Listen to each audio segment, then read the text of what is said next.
안녕하세요. 알쓸맥자 윤한쌤입니다. 한 주 잘 보내셨죠? 저도 잘 보냈고요.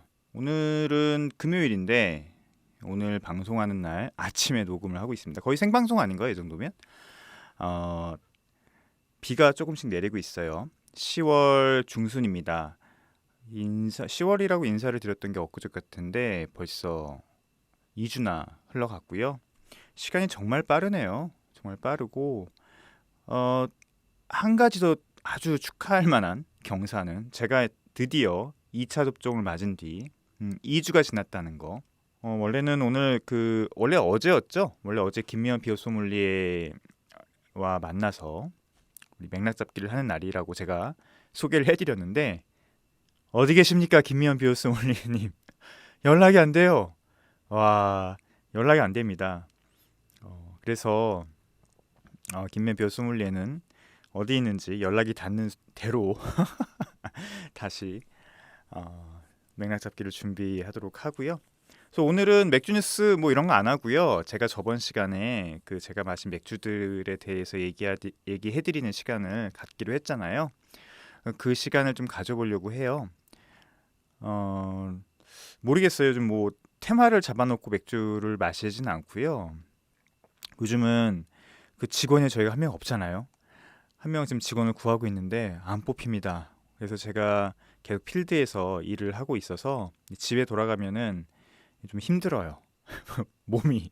그래서 거의 이 퇴근주 형식으로 한 잔씩 하고 있는데 그러다 보니까 그냥 냉장고 문을 열어서 꺼내오는 대로 좀 덜 비싼 순대로 비싼 거는 뭐랄까 좀 리뷰를 좀 해야 될 것 같은 느낌이 자꾸 들어서 비싼 거 자꾸 손이 안 가고요. 피곤한 상태에서 이제 비싼 맥주들을 리뷰를 하려고 하면 너무 힘들거든요. 그래서 좀 싼 순서대로 네, 그렇게 요즘 맥주를 마시고 있습니다. 근데 제가 술을 많이 못 마시는 체질이어서 어, 이틀 먹고 하루 쉬고 이틀 먹고 하루 쉬고 그런 패턴을 좀 하려고 하고 있어요. 그래서 오늘은 좀 쉬고 오늘 금요일은 맥주를 안 마실 예정이고요. 내일 또 비어도 센터 어드밴스드 수업이 있는데 내일 또 마침 크래프트 맥주 강의 시간이거든요. 그러다 보니까 맥주를 좀 많이 마실 것 같아서 오늘은 좀 안 마시려고 하고 내일 저희 크래프트 맥주 어드밴스드 크래프트 맥주 시간은 이렇게 다양한 크래프트 맥주들을 이렇게 시음하는 시간이에요. 물론 그 전에 제가 근데 크래프트 맥주에 대한 개념을 한 1시간 정도 강의를 해드리고 나머지 시간은 좀 비교적 자유로운 분위기에서 저도 잘 안 마셔본 맥주들을 사가져 갑니다. 같이 마셔보면서 뭐 이런 맥주들에 대해서 같이 이야기를 나누는 시간이어서 내일 수업 끝나고 다음 주 방송 때쯤에 한번 어떤 맥주를 마셨는지 설명해 드리는 것도 재밌겠네요. 수업 시간에. 그래서 오늘은 그런 시간을 좀 가져보려고 합니다. 오늘 제가 준비한 거라곤 음악과 그리고 제 핸드폰에 있는 제가 찍은 비루한 맥주 사진들이 좀 있어요. 그걸 보고서는 그냥 얘기를 하듯이 대화를 하듯이 좀 얘기를 해보죠. 좀 아쉬운 게 저희 비오도스 어드밴스들은 원래 한 달에 한 번씩 그 테이스팅 포럼을 하기로 했었거든요. 테이스팅 포럼을 어, 원래는 되게 전문적으로 하려고 했는데 좀 힘들더라고요. 그래서 약간 그 바틀 쉐어링 형식으로 바꿨는데 그나마 지금 4단계 때문에 못 하고 있어요. 굉장히 아쉽고요. 뭐 그런 어떤 모임에서 만약에 이 맥주에 대한 이야기를 한다고 하면 뭐 이렇게 하지 않을까 뭐 이런 느낌으로 좀 해보려고 합니다. 근데 그런 모임에서 제가 맥주 얘기를 잘 안 해요. 이게 많이 듣는 편이고 제 얘기를 잘 안 하는데 방송에서는 어쩔 수 없이 하고요. 첫 곡은 정말 오랜만에 앨범을 냈습니다. 제가 정말 정말 정말 정말 정말 좋아하는 글렌 체크 인데 Dazed and Confused하고 어, 앨범을 좀 냈고요. EP 앨범 같아요. 두 곡을 냈습니다. 그 중에서 타이틀곡 들었고 뭐 글렌 체크 다운 음악을 오랜만에 들고 나온 것 같아요. 이 전 앨범이 굉장히 대중성이 떨어져서 글렌 체크를 좋아하는 저조차도 조금 듣기 힘들었는데 이번에는 굉장히 좋은 음악을 들고 나와서 좀 같이 들려드렸고요. 어, 오늘 뭐 제가 좋아하는 노래들로 쭉 되어 있으니까 같이 들어보도록 하죠. 그리고 첫 번째 드릴 말씀은 그 디아블로라고 아시나요? 디아블로 게임. 디아블로 되게 오래된 게임이에요. 그 스타크래프트가 나왔을 때 나온 게임이거든요. 이게 스타크래프트가 언제 나온 게임입니까? 98년이잖아요. 98년. 98년이면 바야흐로 제가 군대에 있었을 때 아닙니까? 야, 진짜 언제 얘기냐? 98년이면 내가 몇 살 때지? 스물 뭐 세네 살 된 것 같아요. 기억도 안 납니다. 이제 진짜 호랑이 담배 피던 시절인데 그때 나왔던 게임이에요. 놀랍게도. 그죠? 제가 99년에 제대를 했으니까 99년에 제대를 하고 스타크래프트라는 게임을 접하고 친구들과 술 먹고 밤새 PC방에서 진짜 새벽 내내 게임을 하고 놀았던 뭐 그런 추억들이 있는데 뭐 그때는 술 먹고 좀 취하면 스타 게임 하고서는 이렇게 모여서 이렇게 놀고 한 세 게임 하면은 밤새고 뭐 그랬던 시절이 있었습니다. 그때 나왔던 게임이 디아블로거든요. 근데 디아블로 그때 디아블로 8랑 스타크래프트 8을 나눠줬어요. 디아블로는 약간 그 RPG 게임이잖아요. 그죠? 그리고 스타크래프트는 전략 시뮬레이션 게임이어서 좀 나눠졌던 것 같아요. 근데 저는 디아블로 하지 않았거든요. 디아블로 세계관에 대해서 전혀 모릅니다. 그때 용산 가서 게임을 샀던 것 같아요. 디아블로 그때는 이렇게 용산 같은 데 가서 게임을 샀어야 됐으니까 DVD로 샀는데 하진 않았어요. 하진 않아서 디아블로 세계관은 모르는데 하여튼 디아블로가 뭐 새로 출시된 것 같아요. 개인적으로 큰 그 게임 자체에 대한 관심은 없는데 맥파이에서 디아블로랑 콜라보레이션을 해서 맥주를 내놨어요.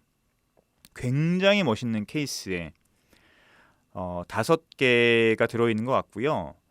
뭐 가격이 한 10만 원 하더라고요. 제가 원래 잘 그런 거 안 사는데 요번에 구매를 했습니다. 그래서 구매를 해서 딱 가져오니까 이게 먹을 염두가 안 나는 거예요. 뭐 일단 저는 뭐 그 맥주 스타일이 어떤 스타일인지 전혀 모르고 뭐 배경을 잘 모르고 그냥 구매를 일단 했거든요. 그런데 이제 뭐 이제 인스타들 좀 보면은 제가 인스타 팔로잉 수가 별로 없어요. 팔로워도 많지가 않고 팔로워가 400 몇 명이고 제가 팔로잉 하는 사람들 100 몇 명이거든요. 그런 쪽에 별로 크게 신경을 안 써서 크게 뭐 팔로워를 늘리고 싶지도 않고 그런데 이제 제가 어쨌든 제가 팔로잉 하는 몇 분들의 그 드시는 모습을 보니까 상당히 겁나더라. 야, 저거 먹는 건가? 맥주 색깔이 막 파랗고 뭐 초록색이고 그런 것 같아요. 저거 먹으라고 만든 거 맞겠지? 막 이런 생각을 하고 있었는데 막상 구매를 하고 딱 펼쳐놓으니까 와, 뭐부터 먹어야 될지. 그리고 색깔도 색깔이고 뭔가 가양이 된 것 같아요. 그 리뷰들을 좀 보니까 그래서 혼자 마시긴 힘들겠구나. 저거를 다 혼자 마시긴 힘들겠구나. 알코올 도수도 높은 것 같고. 근데 좀 아쉬운 게 패키지 되게 멋있고 되게 고급스러운데 각각의 맥주에 대한 설명이 없어요. 그거는 좀 아닌 것 같아요. 그러니까 각각의 맥주에 대한 설명이 어딨냐면 완전 겉박스에 있어요. 겉박스 버리잖아요. 그러면 안에는 이 맥주는 뭐고 이 맥주는 뭐고 뭐 그런 설명들이 좀 있었으면 좋겠는데 없더라고요. 그래서 그 맥주의 스타일이 뭔지 뭐 그 맥주 라벨에 있는 의미가 뭔지 뭐 이런 거 하나도 모르겠어요. 그래서 그러는 순간 맥주에 대한 호기심이 싹 날아가더라고요. 예를 들어서 5개 맥주가 있고 한 개 2만 원짜리잖아요. 되게 비싼 맥주란 말이에요. 그리고 라벨도 되게 멋있어요. 와, 되게 멋있어요. 그러면 그 맥주 뭐 A라는 맥주가 있는데 그 맥주는 라벨이 어떤 누구고 왜 이 맥주를 만들었고 왜 이 라벨이 붙었고 이 캐릭터가 여기 있고 그래서 이 스타일이 뭐고 뭐 색깔은 어떻고 그런 거 좀 있었으면 이 맥주를 따기 전에 이해를 하고 마실 텐데 그러면은 이해를 하고 마시면 조금 접근성이 좀 올라가거든요. 근데 전혀 없으니까 저거를 그냥 전시를 해놓을까 아니면 저걸 마실까 고민 중입니다. 마셔야죠. 마시는데 이제 혼자는 못 마실 것 같고 다. 일단은 내일 그 저희 비어도 센터 어드밴스드 하는 이 수강생 분들과 한 병은 좀 따려고요. 가장 먹기 힘든 걸로. 그래서 좀 이따 물어볼 예정입니다. 그래서 근데 저 굉장히 좋은 시도라고 봅니다. 지금 뭐 여러 가지 콜라보레이션이 너무 많잖아요. 그 편의점 그 네캔만원 위주로 해서 어 그 레트로 브랜드들 혹은 뭐 요즘 뭐 진라면 뭐 관련 콜라보도 나온 것 같더라고요. 예, 하여튼 뭐 별게 다 많은데 이 디아블로와 맥프라이가 한 콜라보레이션은 대단히 훌륭하다고 생각합니다. 좋은 시도였고 어, 앞으로도 크래프트 맥주들이 콜라보를 한다고 하면 이런 콜라보를 좀 해야 되지 않을까라는 생각을 하고 있어요. 그러니까 콜라보레이션이라고 하는 거는 내 OEM 맥주, 내 맥주에 저 상표를 그냥 붙이는 게 아니고 둘이 콜라보레이션이면 맥주 안에 그 다른 이종 간의 어떤 뭐 음악도 좋고 미술도 좋고 다 좋습니다. 뭐 게임도 좋고 뭐 브랜드도 좋고 그러면 그 가치를 담아내는 게 되게 그게 콜라보레이션이잖아요. 그래서 세상에 없는 되게 한정적인 한정판을 내놓는 게 그 콜라보레이션인데 그런 측면에 봤을 때는 이 디아블로의 이 맥파이와의 콜라보레이션은 대단히 괜찮다, 좋다. 그리고 안 싸죠 가격이 10만 원이잖아요. 그만큼 패키지 되게 멋있고 가치가 올라가는 거거든요. 그럴 때는 100% 사람들이 이 맥주를 누가 만들었는지 찾아봅니다. 누가 만든 거야? 맥파이? 맥파이가 만들었어? 되게 고급스럽네. 그리고 물론 개인 취향에는 다를 수 있지만 뭐 여러 가지 정말 실험적인 맥주들이 나오는 거. 이런 패키지에는 실험적인 맥주가 들어가야 돼요. 이런 패키지에 그냥 라거 들어가고 그냥 누구나 마실 수 있는 뭐 벨지안 윗비어 스타일 들어가고 이러면 안 되는 거죠. 그러면 안 되죠. 그러면 그 패키지들이 다 의미가 없어지는 거죠. 뭐 개인적인 취향은 아니지만 뭐 파랗고 초록색이고 뭐 저는 굉장히 좋다라고 보고요. 그런 콜라보레이션은 크래프트 맥주만이 할 수 있는 이런 스타일, 이런 향미, 이런 색깔 이런 것들을 해야 된다고 봅니다. 그래서 요번에 디아블로와 맥파이의 콜라보레이션은 하나의 좀 가이드라인을 보여준 게 아닌가라는 생각이 들고요. 이런 거 있잖아요. 현대 뭐 오일을 하고 한 뭐야 그거 같은 그런 맥주들이 있더라고요. 자, 마셔보지 않았지만 그거 정말 전 아닌 것 같아요. 그런 거는 그건 콜라보레이션이 아니에요. 그냥 뭐 단순 OEM에다가 그들이 원하는 상표를 붙여준 것뿐이지 거기에 무슨 가치가 있습니까? 그런데 현대 오일하고도 좋은 콜라보레이션을 할 수가 있어요.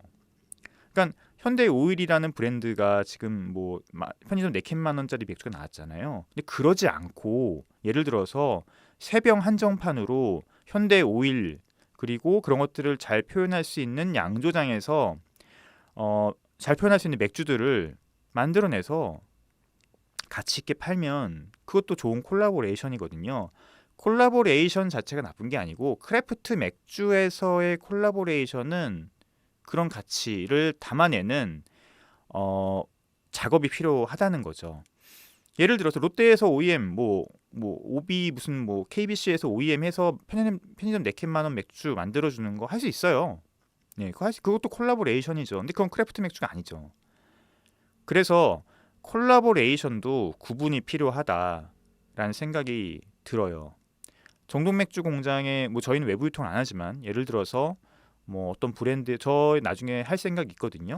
내년 정도에 저희가 좀 이제 안정이 되면 뭐 이런 콜라보레이션 가능할 것 같아요. 정동의 문화예술 단체 혹은 정동의 뭐 젊은 아티스트와의 콜라보레이션 가능하죠.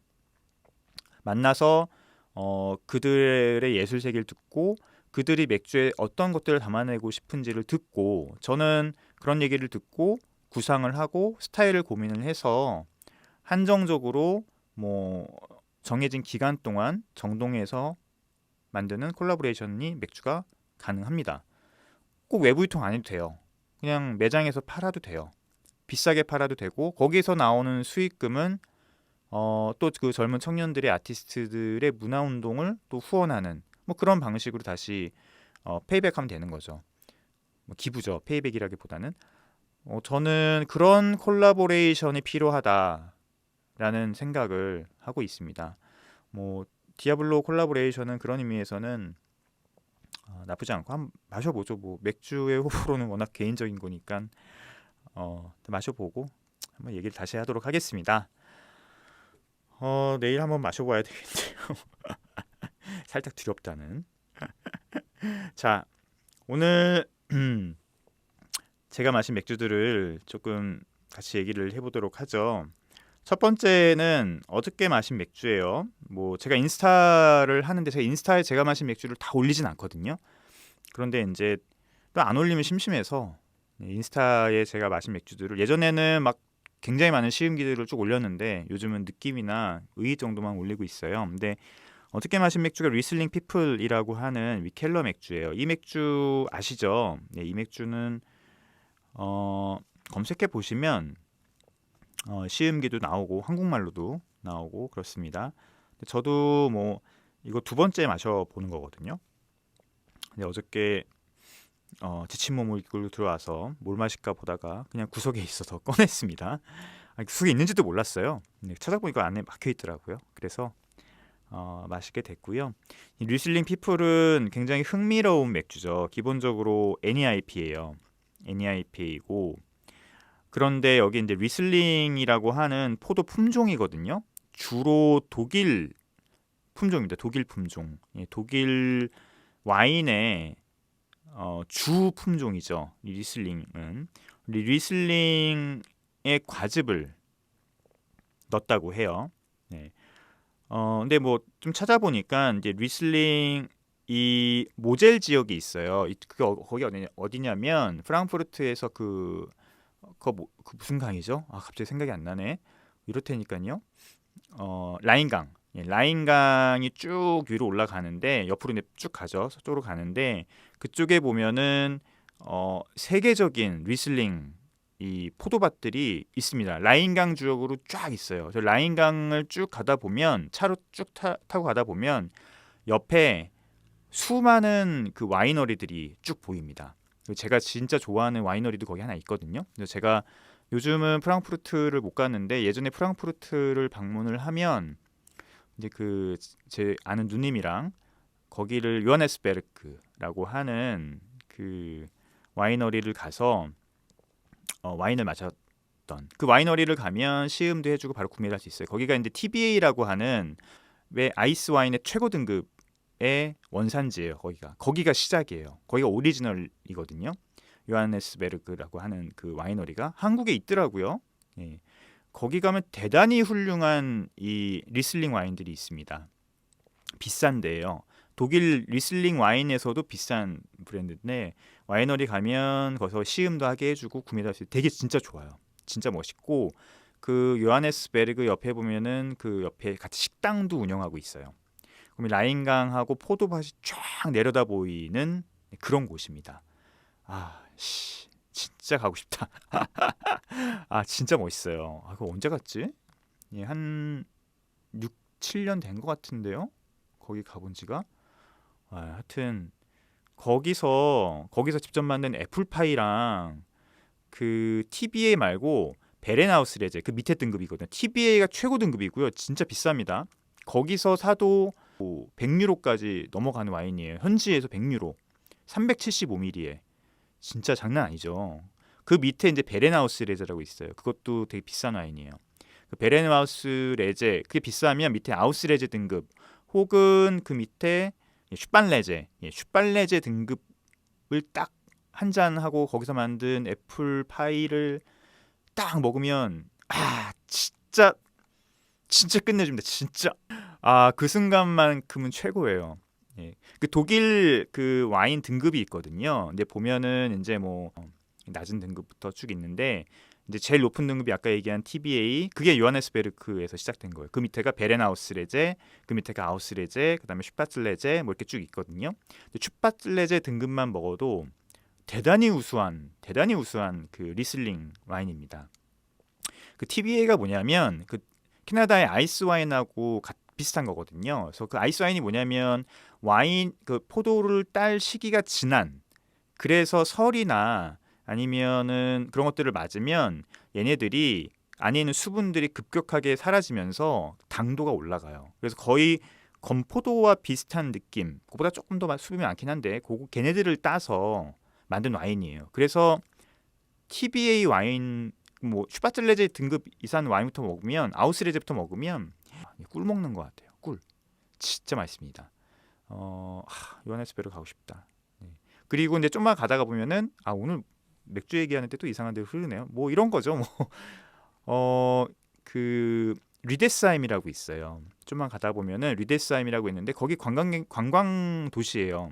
거기 뭐 천년된 도시, 뭐 개미골목 이런 데가 있는데 거기를 곤돌라를 타고 쭉 올라가면 게르마니아 여신상이 있고요. 프랑스를 딱 바라보는 게르마니아 여신상. 그게 이제 비레르 1세가 독일 제국 그 당시에 딱 세우고 보불 전쟁 했잖아요. 그때 보불 전쟁에서 이겨서 독일이 독일 제국으로 이제 됐잖아요. 통일된. 그래서 이제 게르마니아 상을 세우면서, 게르마니아가 이제 여신이거든요. 독일의 여신. 프랑스 방향을 보고 있습니다. 네. 재밌죠. 게르마니아 여신상이 위에 있고 거기서 곤돌라 타고 내려오면 밑에 리데스하임이라고 하는 작은 마을이 있는데 대단히 아름답습니다. 대단히 아름다운 곳인데 거기가 와인을 먹을 수 있는 그런 그 레스토랑들이 엄청 많아요. 거긴 맥주 없어요. 맥주 찾으면 안 돼요. 그리고 거기 조그맣게 와인을 파는 샵들이 있거든요. 진짜 끝내줍니다. 거기 보면. 뭐 어쨌든 하여튼 리슬링이 그런 포도 품종이에요. 독일의 와인을 대표하는 포도 품종이고요. 독일 와인은 물론 뭐 그 지역의 포도 품종을 쓰기도 하지만 리슬링 와인이 대단히 많이 볼 수 있습니다. 품질도 굉장히 좋고요. 가격이 싸도 굉장히 좋은 와인들이 많아요. 근데 한국에서는 유명하지 않죠. 좀 안타까웠어요. 제가 와인도 옛날부터 되게 좋아해서 공부도 꽤 많이 하고 와인도 되게 많이 마셨거든요. 지금은 아니지만 한 10년, 15년 전? 15년 전에는 맥주보다 와인을 훨씬 많이 마셨습니다. 비싼 와인도 꽤 많이 마셨고 와인 동호회도 제가 만들어서 동호회도 운영하고 그랬었던 경험이 있어요. 근데 이 한국에는 이 독일 리슬링 와인이 뭐 블루넌인가 그 굉장히 저렴한 와인 하나가 좀 유행을 했고 그 뭐 슈바틀레제 등급도 별로 없고요. 뭐 아우스레제 같은 것들은 더욱이 없죠. 뭐 그런 등급들이 없어요. 그래서 잘 뭐 와인을 좋아하시는 애호가 분들은 아는데 일반적인 분들이 이 독일 리슬링 와인에 대해서 잘 모르시는 분들이 많더라고요. 또 유명한 데가 어디냐면 바이에른의 밤베르크 지역, 그 어프랑켄 지역 있잖아요. 그 맥주로 대단히 유명한 지역이잖아요. 거기 또한 와인으로 진짜 유명합니다. 어프랑켄 와인이 독일 내에서 진짜 유명한 와인 그 생산지거든요. 그리고 어프랑켄 와인 같은 경우는 와인의 그 병 모양도 좀 특이해요. 이렇게 원형 같이 돼 있어서 그래서 밤베르크나 아니면 그 지역에 있는 뭐 뉴렌베르크나 그 어프랑켄 지역의 그 샵에 가시면 와인을 팔고 있습니다. 굉장히 좋습니다. 하여튼 여기도 보면은 찾아봤더니 그 이제 모젤 지역 라인강에서 쭉 가다 보면 이제 모젤 지역이 있는데 그 모젤 지역에 이 미켈러가 소유한 그 와인 밭이 그 포도밭이 있나 봐요. 거기서 수확한 그 리슬링을 사용한 것 같아요. 그런데 이제 이 리슬링 과즙을 발효가 끝나고 넣는지 그러니까 그 맥집에 넣고 맥주 효모를 발효시켰는지는 명확하지 않아요. 명확하지 않은데 제가 이걸 테이스팅 해보니까 기본적으로 NEIP가 갖고 있는 본질은 갖고 있어요. 설퍼릭하고요. 예.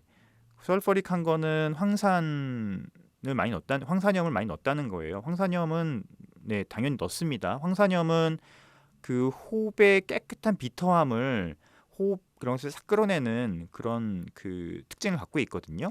그래서 저도 이제 저 정동에서 만들 때 황산염을 넣습니다. 스타일에 따라서. 그러니까 헤이즈 IPA나 NAIPA 스타일들을 넣을 때 황산염을 넣고요. 그래서 이제 그런 황산염을 넣은 설퍼릭한 느낌이 뒤에 있고 나쁘지 않아요. 근데 굉장히 뭐 긍정적인 설퍼릭 느낌이 있습니다. 그리고 전형적인 그 패션 프루츠 향이 있어요. 패션 프루츠, 그리고 구아바 이런 향들이 있습니다. 그런 향들이 있고 뭐 헤이지하고 근데 약간 바디감이 좀 가벼운 느낌이 있어서 NEIPA 치고는 뭐 그래도 NEIPA 범주에 충분히 들어갈 정도이기 때문에 이 맥주의 바탕은 NEIP예요.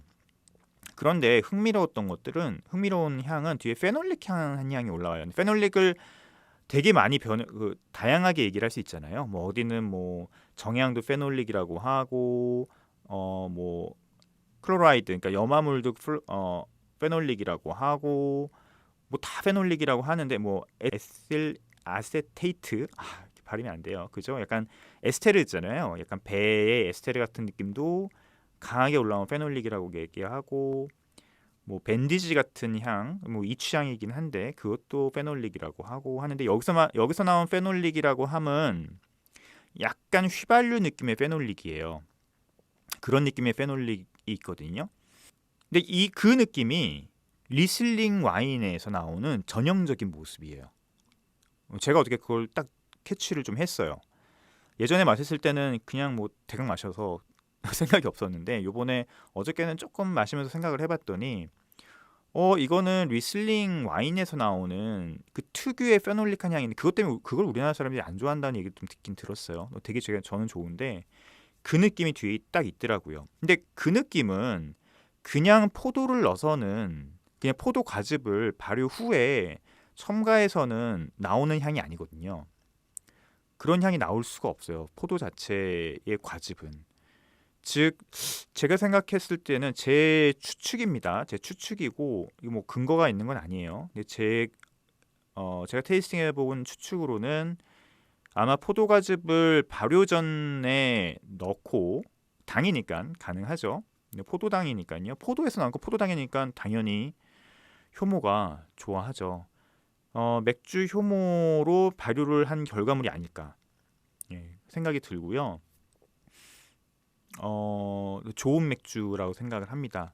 그 의도와 결과물이 일치하는 맥주죠. 이런 맥주가 좋은 맥주예요.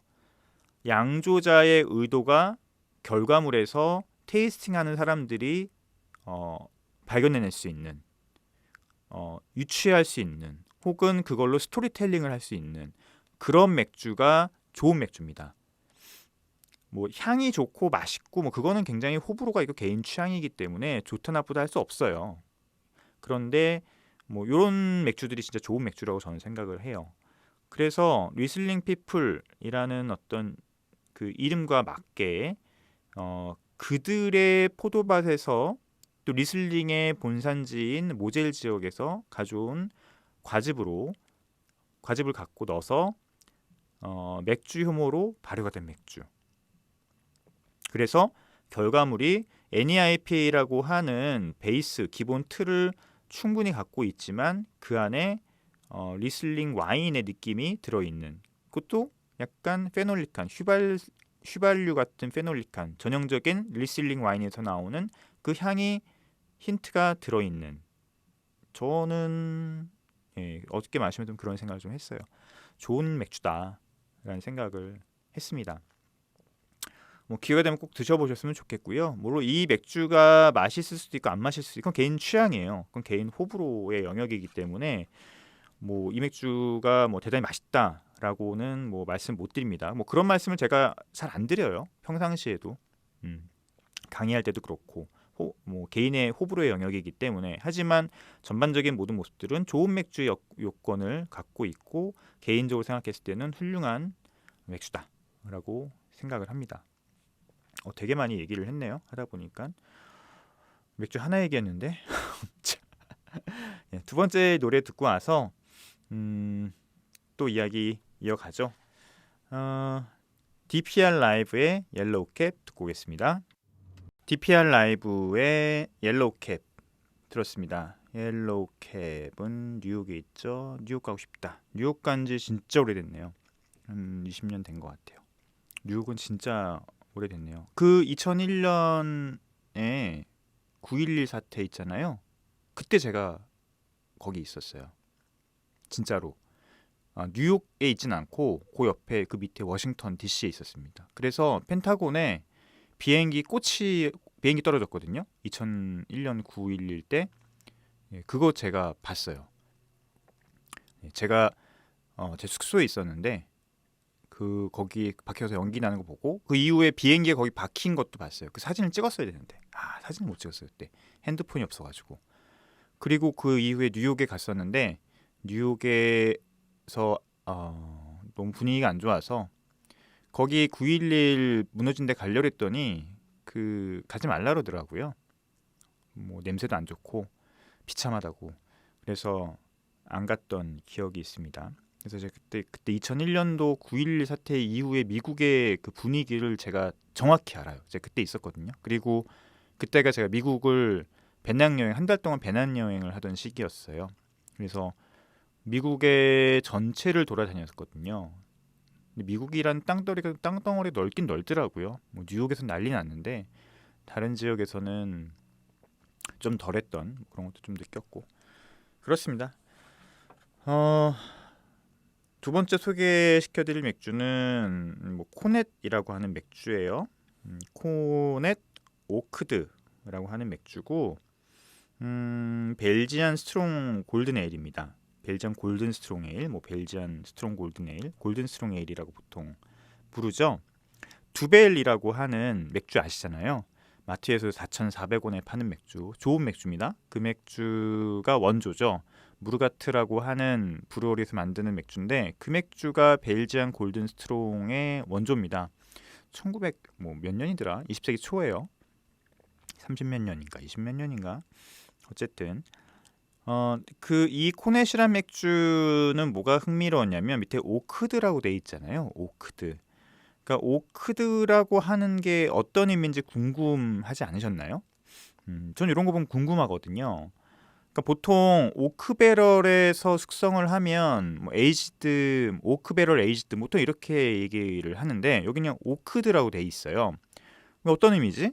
이게 오크배럴에 숙성을 했다는 얘기인가? 아니면 오크향을 넣었다는 얘기인가? 궁금하죠. 저 이거 처음 먹은 맥주인데 그래서 좀 봤더니 오크칩을 넣은 맥주예요. 벨지안 골든 스트롱 에일에 오크칩을 넣어서 같이 숙성을 시킨 맥주죠. 그래서 오크나무 향을 배게 한 맥주입니다. 익숙하죠? 왜냐면 제가 그렇게 만들고 있거든요. 지금 전에 만들었던 정동의 가을이 오크칩을 넣어서 만들었고요. 그리고 지금 발효가 끝난 이제 오늘 제가 가서 그 탄산 강탄을 시킬 건데 그 포터도 카카오 닙스랑 오크칩을 넣었어요.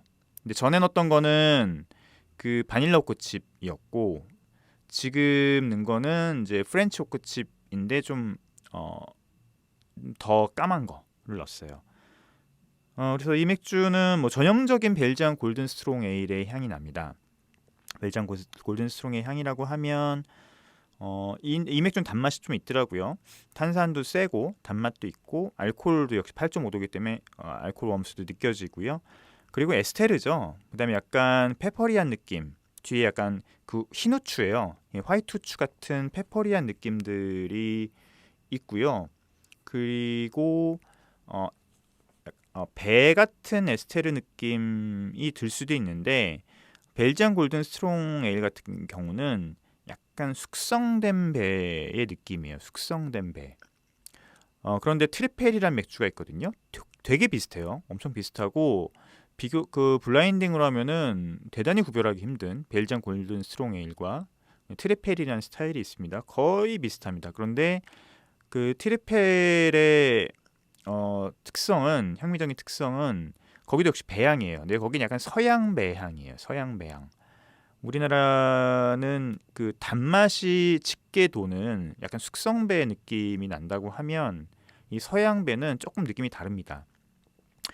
그런 차이로 구별해낼 수가 있어요. 뭐 맥주를 블라인딩을 구별하는 거는 개인마다 달라요. 개인마다 그 구별하는 포인트가 다르기 때문에 다를 수 있는 저는 그렇게 구별을 해요. 만약 블라인딩으로 두 개를 구별해봐 그러면은 100% 맞출 수는 없거든요. 대단히 힘들어요. 그러면 어쨌든 제가 아마 주목하는 포인트는 어디가 조금 더 숙성배의 느낌이 나고 어디가 조금 더 서양배의 느낌이 나는지를 첫 번째 찾을 거고, 두 번째는 트리펠 같은 경우는 알코올 도수가 좀 더 세죠. 9도에서 10도까지 올라가거든요. 그래서 알코올 도수가 좀 더 센 것들을 아마 구별하려고 노력을 할 겁니다. 그래서 이 두 개를 아마 블라인딩을 찾으려고 노력을 할 것 같아요. 어쨌든 이 맥주는 단맛도 좀 있고, 그리고 그 약간 숙성된 배의 느낌이 있고, 옅은 그 흰 후추의 힌트가 있기 때문에 전형적인 골든 스트롱, 벨지안 골든 스트롱 에일의 모습을 갖고 있어요. 그런데 재밌는 건 오크칩을 넣었잖아요. 오크칩을 넣었는데 최종 맥주에서 오크 향이 나지가 않으면, 무슨 오크 향이든 뭐든 그 비슷한 향이 나지 않으면 오크칩을 넣을 필요가 없는 거죠. 그렇죠. 그러면 그런 맥주 같은 경우는 우리가 좀 고개를 의아하게 흔들 수 있습니다. 근데 이 맥주는 뒤에 오크 향이 나요. 그런데 재밌는 포인트는 이거예요. 제가 해보니까, 저도 몰랐거든요, 그전에는. 근데 제가 오크칩을 넣은 맥주를 제가 만들어보고 테이스팅을 해보니까 오크 통에서 배럴 에이징된 맥주와 오크 칩을 직접 숙성시킨 맥주의 향이 좀 다릅니다. 이렇게 오크 칩을 맥주에 직접 숙성시킨 맥주들은요, 나무향 같은 것들이 나요. 진짜 오크 나무향이 나요. 근데 그게 오크 나무 향인지 무슨 뭐 너도 밤나무 향인지 뭐 그건 모르죠. 아마 그 두 개의 나무 향을 구별하기는 또 힘들 거예요. 그럴 수밖에 없어요. 그게 굉장히 정상적인 거거든요. 어쨌든 여기는 오크 칩을 넣었다고 하니까 거기서 나오는 향이 오크 나무 향이겠죠. 제가 오크 칩을 넣은 맥주 정동의 가을과 이 코넷 오크드에서 나오는 오크 칩, 오크 향, 오크 나무 향이 거의 같습니다. 그래서 오크 칩을 넣으면 이런 향이 나는구나 이번에 알았어요, 저도. 그래서 이 나무향, 거의 직관적인 나무향 같은 것들이 나요. 우리 그 가구 나무로 된 가구 처음에 딱 들어오면 그 향 아시죠? 그 나무향, 그 향 같은 게 나요. 이해하시겠어요? 네. 그런데 배럴 에이지드 된 맥주들은 좀 다르죠. 배럴 에이지된 맥주들 같은 경우는 오키라고 하죠. 오크 뉘앙스도 나지만 바닐라 같은 뉘앙스도 같이 올라오고요. 그리고 그 밖에 조금 더 복합적인 향이 올라옵니다. 그 이유는 이런 거예요. 오크칩을 그냥 맥주에 넣기 때문에 오크나무의 아주 그 직관적인 향들이 그냥 입혀진다고 하면, 오크 배럴에 숙성된 맥주들은 되게 오래 숙성이 되거든요. 오래 숙성이 되면 그 오크 배럴 통에도 미세한 그 구멍들이 있어요. 미세한 구멍들이 있는데 그쪽에 맥주가 들어가고, 그리고 오래 숙성된 기간 동안에 그쪽으로 미량의 산소나 공기들이 왔다 갔다 하면서 단순히 오크칩을 넣은 것보다 조금 더 복잡한 화학적 반응이 일어납니다.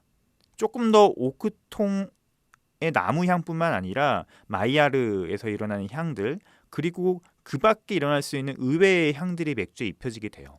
그래서 배럴 에이지드 맥주들은 조금 더 스무스하지만 복합적인 향들이, 콤플렉스한 향들이 입혀지죠.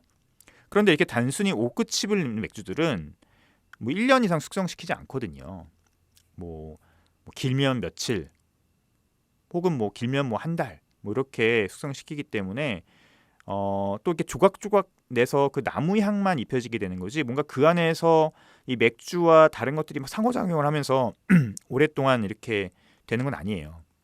화학작용이 좀 더 복잡하게 일어나지는 않는 것 같습니다, 제 생각에는. 그래서 그냥 나무 향 같은 것들이 좀 더 올라와요.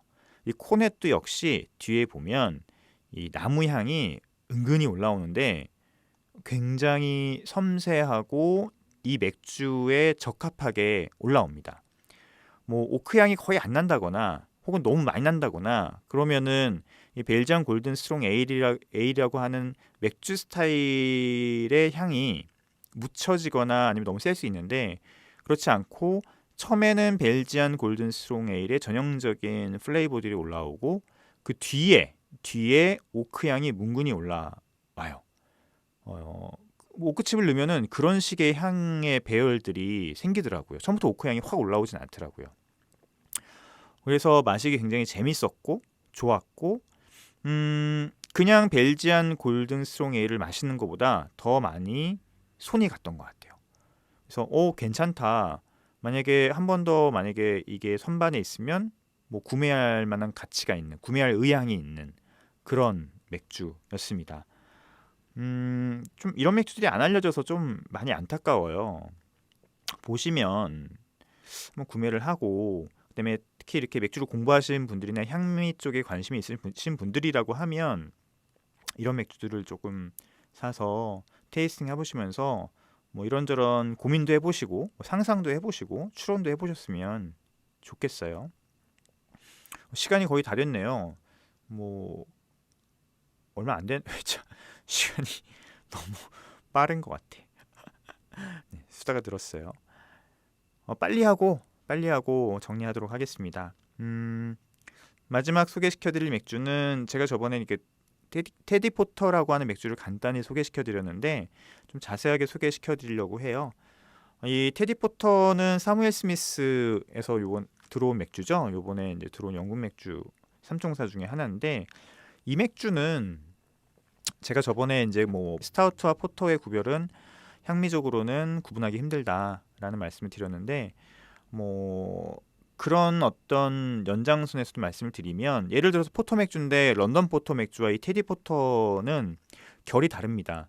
물론 당연히 다크몰트에서 올라오는 뭐 초콜릿 향들, 그 다음에 영국 효모에서 올라오는 프루트 에스테르, 이 어떤 그 맥주를 마시고 만약 프루트 에스테르 향을 느끼셨다면 그건 영국 맥주예요. 블라인딩에서도 보통 그렇게 구별을 할 수가 있습니다. 그러니까 그런 식으로 그 맥주마다 갖고 있는 특성들을 알고 계실 필요가 있는데, 런던 포터도 마찬가지고 이 테디 포터도 중간에 프루트 에스테르 뉘앙스가 있어요. 영국 효모를 썼던 얘기죠. 그리고 레지니한 느낌도 있고 뭐 그런 느낌들이 살아 있는데, 중요한 거는 이 테디 포터에서 말씀드릴 포인트는 그 바디감과 텍스처예요. 바디감이 라이트 미디엄 바디감으로 무겁지 않습니다. 개인적으로는 좀 중간에서 약간 가볍다라는 생각이 들었고, 또 하나는 텍스처인데요. 텍스처가 샤프하고 되게 스파이시한 느낌이 있어요. 그러니까 마시면 이게 뭐 까만 맥주기 때문에 이게 진중하다고 느껴지실 수도 있지만 꼭 그렇지는 않거든요. 색깔과 바디감이 일치하진 않거든요. 이 테디 포터, 런던 포터 같은 경우는 마시면 약간 풀바디한 느낌을 좀 받죠. 약간, 그리고 라운디드라고 하는 약간 그 몽글몽글한 둥글둥글한 느낌을 받는데, 이 테디 포터는 약간 라이트 미디엄 바디, 가볍네 바디감이, 이런 느낌의 질감도 약간 그 샤프하고 날카롭고, 그다음에 약간 스파이시한 느낌이 있어요. 질감에도 스파이시하다는 그 용어를 쓰거든요. 근데 종종 그렇습니다. 종종 그런 맥주들이 있어요. 이 다크에일, 뭐 포터나 뭐 스타우트나 심지어는 슈바르츠 비어 같은 경우에도 약간 샤프하고 스파이시한 느낌이 들 때가 있는데, 그래서 개인적으로 여기 라이가 좀 들어갔나? 라는 생각이 또 좀 들더라고요. 호밀이 들어간 맥주들이 바디 그 텍스처가 스파이시하다 혹은 샤프하다 이런 느낌들을 받거든요. 그래서 제가 원재료를 아직 살펴보지는 않았는데 이제 마시면서 이런 느낌 들 때는 라이, 호밀이 들어갔나? 호밀이 들어갈 수 있을 가능성이 있겠다라는 생각을 했고, 그런 느낌들이 좀 평범하고 싫다라는 생각이 드시면 조금 안 좋아하실 수도 있어요. 그런데 뭐 약간 까만 맥주인데 너무 무거운 거는 또 별로야 라고 생각하시는 분들에게는 뭐 좋은 대안일 수 있을 것 같고, 결정적으로 어쨌든 영국 맥주잖아요. 한국에 몇 안 되는. 그렇기 때문에 저는 모든 게 다 용서된다는, 그리고 뭐 기회 되면 또 구매를 해서 마셔야겠다는 생각을 했습니다. 그렇게 비싸지 않거든요. 병에 6,000원 정도 하니까 충분히 즐기실 수 있는 가격이라고 생각을 하고 있어요. 한번 꼭 드셔보셨으면 좋겠고요. 뭐 지금 씨가 말라가는 영국 맥주니까. 그리고 이 맥주는 현지에서 그 생맥주를 한번 마셔보고 싶다라는 생각도 좀 했어요. 그 생맥주에서도 이런 느낌이 들까? 조금 다르지 않을까? 뭐 이런 생각을 좀 해봤습니다. 궁금한 점이 조금 생겼던 그런 맥주예요. 시간이 다 됐네요. 시간 다 됐고요. 오늘 맥주 한 3개 정도 소개를 시켜드렸는데 소개를 해드리면서 또 삼천포로 빠지기도 하고 여러 가지 상식들도 같이 얘기해드리는 시간이었습니다. 뭐 이런 시간이 좋으시면 이런 시간으로 엮어갈 수도 있어요. 네. 맥주 뉴스 시간이 좀 재밌고 흥미로운 맥주 뉴스들이 있으면 소개해드리면 좋은데 최근 들어서 나온 맥주 뉴스들이 다 홍보성 기사들이 너무 많고 양질의 기사들이 좀 없는 것 같아서 맥주 뉴스와 이 맥주 소개 시간을 좀 섞어서 해드리든지 아니면 뭐 제가 2번을 혼자 하니까 한 번은 맥주 뉴스, 한 번은 맥주 소개 시간 뭐 이런 식으로 해드리는 것도 좋겠다라는 생각이 들더라고요. 뭐 이렇게 개인적인 생각들을 맥주에 대한 개인적인 생각들을 해드리는 것도 나쁘지 않다라는 생각을 합니다. 다음 시간에 또 뵙도록 하겠습니다. 다음 시간에 얼굴 뵙고 다음 시간에 또 건강한 모습으로 만나 뵙겠습니다. 안녕히 계세요.